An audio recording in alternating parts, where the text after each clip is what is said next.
নমস্কাৰ, মই সমুজ্জ্বল দত্ত। বৰ্তমান সময়ৰ এটা জ্বলন্ত বিষয় আজি আপোনালোকৰ সন্মুখলৈ আগবঢ়াই দিব বিচাৰিছোঁ সামাজিক মাধ্যমৰ জৰিয়তে। এই বিষয়টোই হৈছে অসম নাগালেণ্ডৰ সীমা সমস্যা। অসম নাগালেণ্ডৰ সীমা সমস্যা শেহতীয়াভাৱে সংঘাত কিছু তীব্ৰতৰ হৈ পৰিছে। এই সংঘাত হৈছে মৰিয়নিত, এই সংঘাত হৈছে উৰিয়ামঘাটত। মৰিয়নিত অসম নাগালেণ্ডৰ সীমা সমস্যা ক্ৰমান্বয়ে বৃদ্ধি পাইছে আৰু যাৰ বাবে পৰিস্থিতি উত্তপ্ত হৈ পৰা পৰিলক্ষিত হৈছে শেহতীয়াভাৱে। একেদৰে উৰিয়ামঘাটতো ভিন্ন সময়ত দেখিবলৈ পোৱা যায় অসম নাগালেণ্ডৰ সীমা সমস্যাৰ পিছত সৃষ্টি হোৱা সংঘাত। অসম নাগালেণ্ডৰ মাজত এই সংঘাতেই শেষ নেকি? অসম নাগালেণ্ডৰ সেই সংঘাত এয়াই প্ৰথম নহয়। অসম নাগালেণ্ডৰ সংঘাত পূৰ্বতেও হৈছিল আৰু অসম নাগালেণ্ডৰ সংঘাতে ভয়ংকৰ ৰূপ ধাৰণ কৰাৰ উদাহৰণ ৰাজ্যত আছে। অসম নাগালেণ্ডৰ সীমা সমস্যা, অসম নাগালেণ্ডৰ সংঘাত সম্পৰ্কে আমি কথা পাতিব বিচৰা নাই। অসম নাগালেণ্ডৰ মাজত সৌহাৰ্দ্যপূৰ্ণ সম্পৰ্ক আছিলনে? অসমীয়া আৰু নগাৰ মাজত মিলাপ্ৰীতি আছিলনে? সেয়া আজি ক'বলৈ গৈছোঁ দুটামান কাহিনীৰ জৰিয়তে। যোৱা 5টা দশকত অসম নাগালেণ্ডৰ সীমা সমস্যাৰ সংঘাতে ভয়ংকৰ ৰূপ ধাৰণ কৰিছে, সেয়া সকলোৱে জানে আৰু সেয়া সকলোৱে দেখিছে। কিন্তু অসম নাগালেণ্ডৰ মাজত, অসমীয়া আৰু নগাৰ মাজত এক সৌহাৰ্দ্যপূৰ্ণ সম্পৰ্ক আছিল। সেয়া আছিল, আপুনি যদি বুৰঞ্জী চাই তেনেহ'লে দেখিবলৈ পাব নগাসকল আৰু কছাৰীসকলৰ মাজত এক সৌহাৰ্দ্যপূৰ্ণ সম্পৰ্ক আছিল।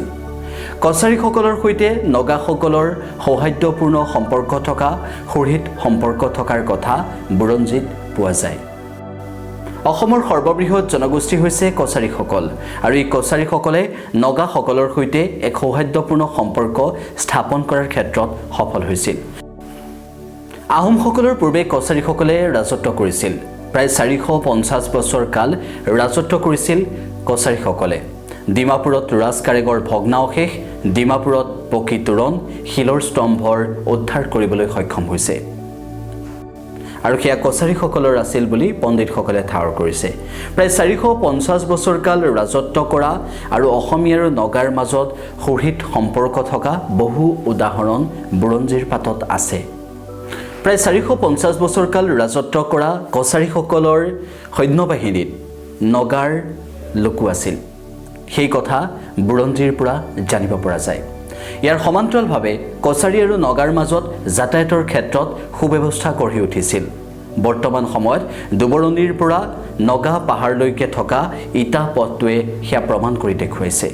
কেৱল এয়াই নহয়, সাংস্কৃতিকভাৱে নগাসকল চহকী আছিল। নগাসকলৰ সৈতে কছাৰীসকলৰ সংস্কৃতিৰ বহু মিল দেখিবলৈ পোৱা যায়। ব্ৰিটিছ গৱেষকসকলে ইতিমধ্যে তেওঁলোকে উল্লেখ কৰিছে যে কছাৰীসকলৰ যি সংস্কৃতি গঢ় লৈ উঠিছিল, সেই কছাৰীসকলৰ সংস্কৃতিৰ সৈতে, কছাৰীসকলৰ সাংস্কৃতিক উপাদানসমূহৰ সৈতে নগাসকলৰ বহু সময়ত মিল থকা পৰিলক্ষিত হৈছিল। নগা আৰু কছাৰীসকলৰ মাজত মিল আছিল, ভাল সম্পৰ্ক আছিল। এটা উদাহৰণ দিব বিচাৰিছোঁ। ডিমাপুৰত কছাৰীসকলে ৰাজধানী স্থাপন কৰিছিল।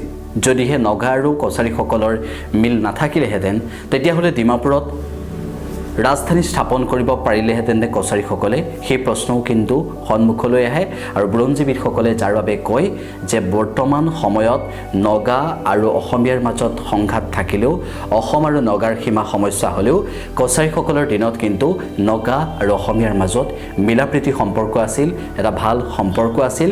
কছাৰী আৰু নগাসকলৰ মাজত সৌহাৰ্দ্যপূৰ্ণ সম্পৰ্ক স্থাপন হৈছিল। কছাৰী ৰাজত্বকালত পাহাৰ ভৈয়াম সংলগ্ন কৰি পথ নিৰ্মাণ কৰা হৈছিল। কছাৰী ৰাজত্বকালত পথ নিৰ্মাণ কৰা হৈছিল আৰু সেই পথসমূহ নগাআলি, নগাবাট হিচাপে পৰিচিত আছিল আৰু এই পথসমূহৰ জৰিয়তে নগাই পাহাৰৰ বিভিন্ন সামগ্ৰী লৈ আহিছিল। লো, কপাহ আদিকে ধৰি বিভিন্ন সামগ্ৰী লৈ আহিছিল। পাহাৰত উৎপাদিত আন কিছু সামগ্ৰীও লৈ আহিছিল ভৈয়ামলৈ আৰু তাৰ পিছত ভৈয়ামত সেয়া বিক্ৰী কৰিছিল।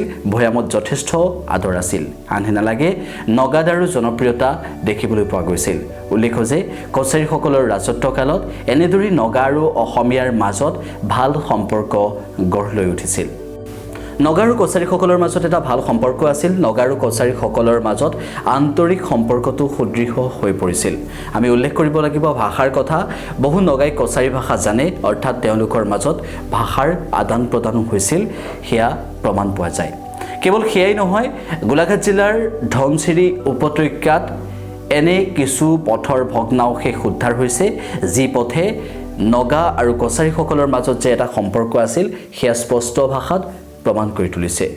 দুবৰ্ণী, নাওজান, চুঙাজাত আদি বিভিন্ন অঞ্চলক কেন্দ্ৰ কৰি কিছু পথৰ সম্ভেদ পোৱা যায় আৰু সেই পথসমূহক লৈ আমি এটা কথা নিশ্চিতভাৱে ক'ব পাৰোঁ বা বুৰঞ্জীবিদসকলে এটা কথা নিশ্চিতভাৱে কৈছে যে অসমীয়া তথা কছাৰীসকল আৰু নগাসকলৰ মাজত এটা ভাল সম্পৰ্ক আছিল।